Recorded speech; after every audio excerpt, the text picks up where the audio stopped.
थाद'नाय गैयै गोबां जुब जुब अखा हानायजों गोबां न' माइ माइरं दाउ अमा मोसौ बोरमा सिलिंखार सिंग्रिबारि माथावरि बायनानै गोबां गामिफोरा दैनि सिङाव उदालगुरि जिल्लानि सिङाव थानाय खाग्राबारि ओनसोलनि धलासुबा गामि खाग्राबारि जुलामाखा बाथाबारि रायदेंपारा आरो गोबां गामिफोरा सिंग्रिबारि माथावरि बायनानै गोबां गामिफोरखौ दै लोमनानै सिलिंखार खालामजोबदों।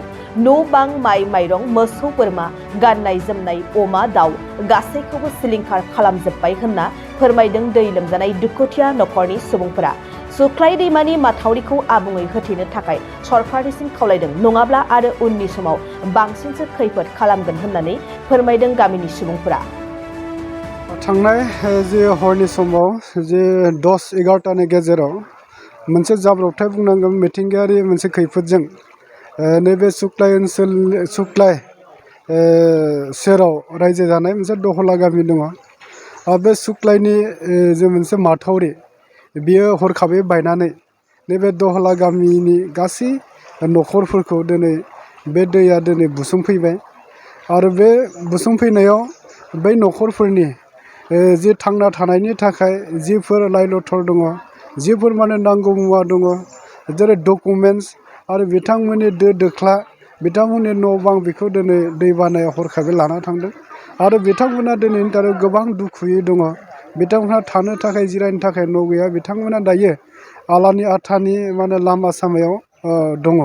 दा बिथांमोननि थांना थानायनि थाखाय दिनै रिलिफ केम्प मोनसे नांगौथि जादों आरो बे रिलिफ केम्पखौ बिथांमोननि जे मोनसे सुबिदा रिलिफ केम्प बेखौ थाबैनो जोंनि जायफोरा दिनै गामियाव बा गिदिर गोलाव दङ बिथांमोना दिनै नायफामनानै मोनसे बेब'स्था खालामनायनि बाथ्रा बुंदों आरो बिथांमोना खावलायदों जे बिटिसि सरकार, आसाम सरकार जायफोरा दिनै खुंथायाव दङ बिथांमोनखौ माने हेफाजाब होनो थाखाय बिथांमोना खावलायदों आरो जोंबो दखरा आफाद हिसाबै बेखौनो दुखु जों फोरमायो, जाहाथे बिथांमोना जायफोरा माने दैबानाजों एफेक्टेड जाबाय बिथांमोनखौ जाहाथे थाबैनो सरकारा एसे मोजां सुबिदा खालामनानै होयो बिथां हिउमेनिटि ग्राउन्डआव, जाहाथे बिथांमोनाबो मोनसे खैफोदनिफ्राय बारग'नो हायो आरो बिथांमोननि दुखु जाना थानाय जे मोनसे असान्थि गोसो बेखौ एसेब्लाबो सुग्लाय होनानै जि समसिम माने नैबे दैबाना एफेक्टेड खालामजायाजासे बिथांमोननि जि सुबिदा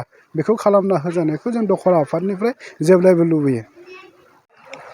दा हरखाब हराव हरसे समाव फाननानै न'आव लोमजोब्बाय, न'आव बांद्राय मोसौ मोसा आलान जाबाय, दाउ अमा खुनु मथे मानसिफोरा बासायनो हाबाय आरो। खैथासो हराव फैनाय बे दैबानाया? 11टासो जाबायमोन। ओरैनो मा मा खहा जाखो नोंथां न'खराव? नै माइ माइरं माबा माबि जों अमा दाउ आलान जाना दङ। बन माखासे दंमोन लांजोब्बाय, बायदिसिना लांजोब्बाय, बुखारजोब्बाय। दा रिलिफआव थानो गोनां जादों नामा नोंथाङा? थांनो गोनां उपाय गैया। दा सरकारखौ नोंथाङा मा बुंनो लुबैगोन? सरकारा दा मा अननानै मा बेब'स्था खालामबा मोजां जागौमोन। दा गथ' गथाय फिसा फिसौ बयबो माने थांनाय जादों। जानाय लोंनायाव नै बन सन गैला, संनाय खावनाय मोनबो गैला, बासन बाथिफोरखौ लांजोब्बाय, माइसं लांजोब्बाय। बेसेसो गामिया लोमजादों बेयाव? बेयाव जों गामियाव बन्द'कसो दङ, लोमजोबदों आरो। गासिबो लोमजाजोबदों। खुलुमबाय, आं सम्बार बर', जोंनि गामिया दहलासुबा गामि। ओमफ्राय मैया हरनि 1 रिंगानि सोआव हरखाबै दैबाना जानायनि जाहोनाव जोंनि गामिनि जिथु थासारि बे गोबां माने गाज्रि थासारि जाना दङ आरो माने दैबानाजों गोबाङानो माने हरखाब फैनायनि जाहोनाव जेबो पात्ता मोनासै खायफाया। दा बेनि जाहोनाव सोरबा दाउ अमा खहा जालांबाय आरो फारसेथिं जानाय लोंनायनि बेलायाव बनफोरा माखासे बुखारलांजोब्बाय। दायो आरो संनो खावनो जागा मोजां गैलिया आरो फारसेथिं जोंहा माइरंफोराबो माइफोराबो दैजों लोमसावनानै सिजोंबाय, गाज्रि जाजोब्बाय। दा संना जानो थाखाय आलान जाना दङ आरो।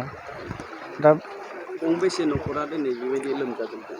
दानियाव निखिनाव जोङो हादखर दङ, ओमफ्राय आरो बिथिं दंग' बारनानै दंबावो। दा बिथिं दंग' बारनानै बेसेबां लोमदों जों दा बुंनो माने बारलांनो हायाखै नालाय। दा रिलिफ केम्पआव थानो गोनां जादों नामा नोंथाङा? औ जादों, माने मैया हरनि 12टानिफ्राय रावबो उन्दुनो मोनाखै आरो बे गामियाव थानायखिनिया। दा मा बुंनो लुबैयो सरकारखौ? दा सरकारा जेरैबायदि दैबानायाव जानाय जिथु बानाजों बुखारजानाय जिथु मानसिफोरखौ मदद होगासिनो दं, दा बे हिसाबै जोंबो गामि हिसाबै जों मदद मोननो लुगैयो सरकारनिफ्राय। जिहेतु जोंहाबो दिनै बेयाव बे गामिनि जायफोर न' बुखार जाबाय जेनेबा दैबानाजों सिलिंखार जालांबाय गासिबो हाजिरा मावनानै जाग्रा दिनै मावाबा गाबोन मोनजाया होननाय बायदि आरो दा बे हिसाबै गोबां जानाय लोंनायनि असुबिदायाव गोग्लैसिगोन आरो दिनैनिफ्राय दा दैयाबो माने बेयो हरखाबै फैबाय नालाय खारन बेलेग बोसोराव बिदि जायाखैमोन देग्लाय माथावरि बावनानै बिदि फैदों आरो बबे माथावरिया बायदों बे सिंग्रिबारिनि बे जिहेतु माथावरि दङमोन बे सुख्लाय दैमाया हरखाबै माने फैनानै बे सिफायनानै नैथिं फैबाय आरो देग्लाय नोंथाङा सरखारि साख्रि नागिरदोंना नोंथांनि थाखाय मोनसे गोजोनथाव खौरां नोंथांनि थाखाय दं एडुकेट पइन्ट जेराव नोंथाङा सोलोंथाइ लानायनि गेजेरजों सरखारि साख्रिनि गुबुन गुबुन रोखोमनि गोब्राब आनजादफोरखौ उथ्रिसारनो हागोन आरो गावनि आथिङाव गसंथानो हागोन बे एडुकेट पइन्टआव नोंथांमोना SSC bank PO bank clerk bank SO UPSC FSC defence railway state insurance AAO ADO एसिस्टेन्टजों लोगोसे स्टेट लेभेल जब आरो माखासे सरखारि साख्रिनि आनजादाव गोनांथि जानाय आयदाफोराव सोलोंथाइ लानो हागोन मख'नो गोनांदि बे सोलोंसालियाव साख्रिनिल' नङा बेयाव MBA आरो सैनिक स्कुल बायदियाव एडमिशननि थाखाय एन्ट्रेन्स होनो थाखायबो सोलोंथाइ लानो हागोन बे सोलोंसालियाव गाहाम थाखो खथानि सुबिदा दं आरो सम मथे नोंथांनि सोलोंथाइखौ बे सोलोंसालियाव होनाय जागोन बेखौबो मिथिनांगोन दि बे एडुकेट पइन्टआव सोलोंथाइ लानानै बावैसो 2021-22 इं मायथाइनि एसएससि जिडिनि आनजादाव गासै 11 सा सोलोंसाफोरा उथ्रिसारनो हादों बारा नङा गासै 15,000 रांजोंनो नोंथाङा बे सोलोंसालियाव 6 दानसिम सोलोंथाइखौ लानो हागोन बे सोलोंसालिया क'क्राझार बरपेटा रड गवालपारा आरो बङाइगावआवबो दं क'क्राझाराव सोलोंथाइ लानो गोसो गुदुं जानाय सुबुंफोरा 70020261333 9101 536360 70020261333 9101536360